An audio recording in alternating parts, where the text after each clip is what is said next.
ટ્રમ્પે અવગણના કરી, પણ ચીન વૈશ્વિક મુક્ત વેપારની રક્ષા કરશે. દક્ષિણ કોરિયાના એપેક શિખર સંમેલનમાં જિનપિંગનું નિવેદન. ત્રણેય સેનાઓએ રાજસ્થાન અને ગુજરાત સરહદથી લઈને ઉત્તરી અરબી સમુદ્ર પર ઓપરેશન ત્રિશૂળ યુદ્ધાભ્યાસ શરૂ કર્યો. સમગ્ર પશ્ચિમી સરહદ પર વિમાનો માટે નોટામ નોટિસ જારી કરાઈ.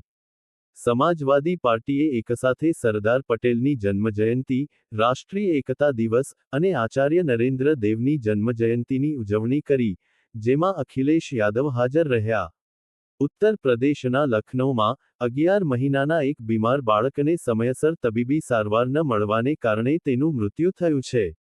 પરિવારજનો બાળકને બચાવવા માટે 20 કિલોમીટર સુધી જુદી જુદી હોસ્પિટલોમાં ભટકતા રહ્યા, પણ તેમને સમયસર મદદ ન મળી. ભાજપે ગુજરાતના ખેડૂતોના જીવન બરબાદ કરવામાં કોઈ કસર છોડી નથી. આજે ગુજરાતના ખેડૂતો લાચાર છે.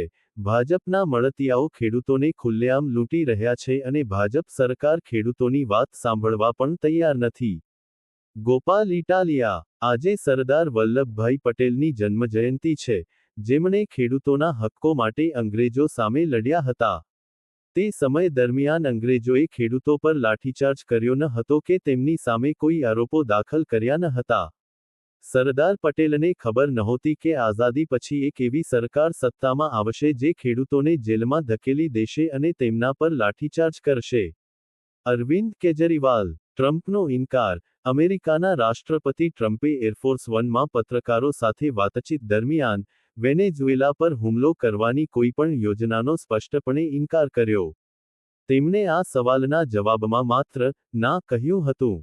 વ્હાઇટ હાઉસનો પક્ષ. વ્હાઇટ હાઉસના પ્રવક્તાએ એવા અહેવાલોને નકારી કાઢ્યા છે કે જેમાં વેનેઝુએલા પર હુમલાની યોજનાઓ વિશે વાત કરવામાં આવી હતી. રશિયાએ ઈયુના પ્રતિબંધોને અવગણીને વળતા પ્રતિબંધો લગાવવાની અને જાપાન અમેરિકાની સૈન્ય ગતિવિધિઓ સામે સુરક્ષા પગલાં લેવાની ચેતવણી આપી છે. તુર્કીના રાષ્ટ્રપતિ એર્દોગાન. ગાઝામાં ભાગ્યે જ કોઈ ઇમારત બચી હશે. શાળાઓ, ચર્ચો, મસ્જિદો અને હોસ્પિટલો, બધા પર બોમ્બમારો કરવામાં આવ્યો છે. અને તેઓ શું કહે છે? ઇઝરાયેલ નિર્દોષ છે. તે કેવી રીતે નિર્દોષ હોઈ શકે? ગાઝામાં યુદ્ધવિરામને વધુ સ્થિર અને મજબૂત બનાવવા માટે સોમવારે ઇસ્તંબુલ, તુર્કી, માં 7 મુસ્લિમ દેશોના વિદેશ મંત્રીઓની એક મહત્વપૂર્ણ બેઠક યોજાશે. તુર્કીના રાષ્ટ્રપતિ એર્દોગાન. અમે સુદાનના અલ ફાશેર, માં આચરવામાં આવેલા અત્યાચારોની સખત નિંદા કરીએ છીએ. નાગરિકો પરના હુમલાઓ તાત્કાલિક બંધ કરવાની માંગ કરીએ છીએ, અને અમારી ભાઈચારાની ફરજ સંપૂર્ણ ઈમાનદારીથી નિભાવવા માટે તૈયાર છીએ.